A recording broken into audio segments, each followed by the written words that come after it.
और एक बड़ी खबर, अमेरिका के 3 मरीन सैनिकों की मौत हो गई। 5 सैनिक गंभीर रूप से घायल हैं अमेरिका के। देखिए, एक बड़ी खबर आ रही है अमेरिका के 3 मरीन सैनिकों की मौत हो गई है। 5 सैनिक जो उसके हैं गंभीर रूप से घायल हैं। ऑपरेशन एपिक फ्यूरी में यूएस को यह नुकसान हुआ है। Oh my God. Oh my God.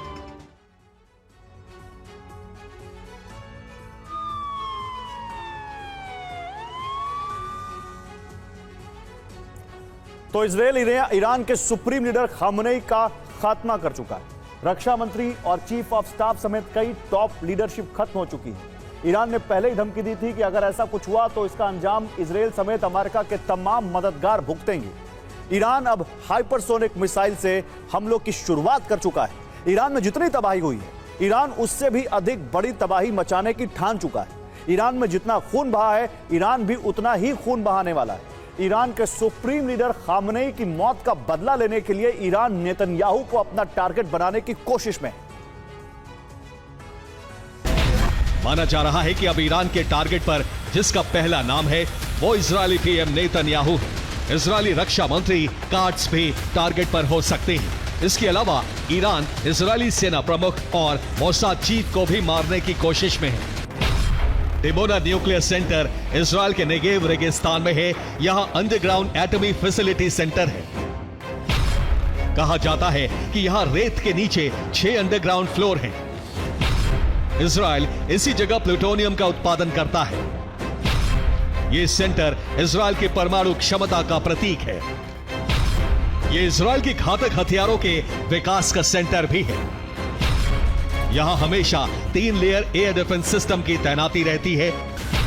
Report के मुताबिक ईरान अब इजरायली एयर डिफेंस को पूरी तरह से ध्वस्त करने का अभियान लॉन्च करने जा रहा है। इसके लिए ईरान ने इजरायल में अपने टारगेट लॉक कर लिए हैं। नेवातिम एयरबेस की सुरक्षा के लिए आयरन डोम तैनात है। ईरान उन्हें खत्म कर सकता है। ओब्दा एयरबेस पर इजरायल के 3 air defence arrow, David sling और आयरन डोम तैनात है। ईरान के टारगेट पर ये भी हैं। डिमोना में ईरान इजरायल के एटमी सेंटर, एयर डिफेंस और रडार को खत्म करना चाहता है। ओरे नदी रडार बेस पर तैनात 3 एयर डिफेंस सिस्टम पर भी हमला करने की तैयारी है। हाइफा में 3 एयर डिफेंस सिस्टम है। एकर में भी 3 एयर डिफेंस सिस्टम ईरान के टारगेट पर हैं। ईरान ने तेल अवीव में भी इजरायल के 3 एयर डिफेंस की लोकेशन पता कर ली है। इन तीनों सिस्टम को तबाह कर सकता है। इलाक में 2 एयर डिफेंस सिस्टम, साफिद में 1 आयरन डोम और गोलन में ईरान ने इजरायल के 11 डिफेंस सिस्टम की लोकेशन का पता लगा लिया है।